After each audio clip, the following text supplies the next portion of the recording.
رکوع کے بعد جب اٹھتے ہیں تو نبی علیہ السلام کی صحیح بخاری کی حدیث کے مطابق کہ آپ جب رکوع سے اٹھتے تھے تو اپنے کاندھوں تک یا کانوں کی لو تک ہاتھ اٹھاتے تھے، ٹھیک ہے؟ تو میں نے اس دن بھی حدیث سنائی تھی، نماز شروع کرتے وقت، رکوع جاتے وقت اور رکوع سے سر اٹھاتے وقت آپ اپنے کندھوں کے برابر یا کانوں کی لو کے برابر ہاتھ اٹھاتے تھے۔ اس کے بعد کی دعائیں ربنا ولک الحمد، یعنی رکوع اٹھتے وقت آپ نے کیا کہنا ہے؟ سمع اللہ لمن حمدہ، سمع سن لیا، اللہ اللہ نے، لمن اس شخص کو، حمیدہ جس نے اس کی تعریف کی۔ ادھر نہیں لکھا انہوں نے لکھ دیا رکوع کے بعد کی دعائیں۔ تو سمع اللہ لمن حمیدہ، اللہ نے سن لی اس بندے کی جس نے اس کی تعریف کی۔ یعنی ہم نے جو پیچھے قیام میں اللہ کی تعریف کی، قیام میں تعریف کیا کی تھی؟ ہم نے جناب یہ سبحانک اللہم پڑھی، پھر جناب الحمدللہ رب العالمین پڑھی، یہ ساری اللہ کی تعریف تھی۔ پھر رکوع میں ہم نے دعائیں پڑھی، سبحانک اللہم ربنا و بحمدک سبحان ربی العظیم۔ تو سمع اللہ لمن حمیدہ، یہ اللہ تعالیٰ کے لیے بندہ گواہی دیتا ہے کہ میرے اللہ نے میری بات سن لی، میرے اللہ نے میری بات سن لی، سمع اللہ لمن حمیدہ۔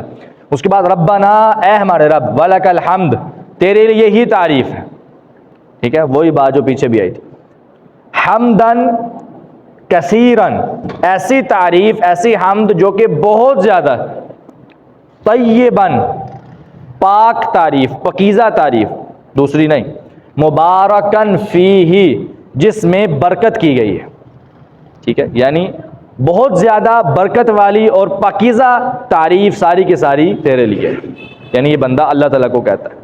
اور یہ حمدن کثیرن طیبا مبارکن فی کے الفاظ اتنے اچھے ہیں کہ نبی علیہ السلام نے ایک صحابی کو دیکھا کہ صحابی نے نماز میں رکوع کے بعد اس کو اونچی پڑھا، حمدن کثیرن طیبا مبارکن فی۔ تو پھر بعد میں کہنے لگے، نبی علیہ السلام نے فرمایا کہ میں نے 30 سے زائد فرشتے دیکھے ہیں جو کہ یبتدرون، وہ جلدی کر رہے تھے کہ ان کلمات کو سب سے پہلے اللہ کے پاس کون پہنچاتا ہے۔ یہ کلمات اتنے عظمت والے ہیں، اتنے عظیم ہیں کہ فرشتے جلدی کر رہے تھے کہ یہ اتنی اچھی تعریف ہے ان کلمات کی کہ اللہ تعالیٰ کے پاس پہلے کون لے کے جاتا ہے۔ تو یہ کلمات بہت اچھے ہیں، ان کلمات کے ساتھ، اور یہ ہمارا ایمان اور عقیدہ ہے کہ جس نماز میں بھی یہ کلمات پڑھے جائیں اس نماز میں 30 سے زائد فرشتے حاضر ہوتے ہیں، یہ کلمات لے کے جاتے ہیں، اب وہ ہمیں نظر آئیں یا نہ آئیں، اور یہ کلمات پڑھنے بھی چاہیے۔ اکثر ہمارے بھائی یہاں تک گراتے ہیں وربنا ولک الحمد، آگے پڑھتے ہی نہیں، حالانکہ ان کی بڑی فضیلت ہے۔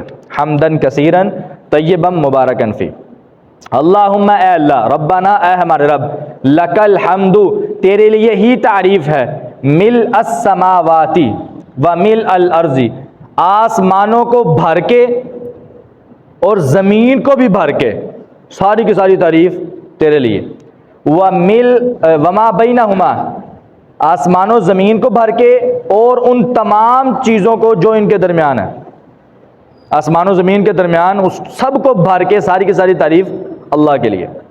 وَمِلْءَ مَا شِئْتَ مِنْ شَيْءٍ بَعْدَ، اے اللہ، اور ان تمام چیز کو بھر کے جس کو تو چاہتا ہے، من شیئن، کسی بھی چیز کو جس کو تو چاہتا ہے اس کو بھی بھر کے ساری کی ساری تعریف تیرے لیے۔ بعدو، اس کے بعد، اہل الثناء والمجد، اے تعریف والے اور بزرگی والے۔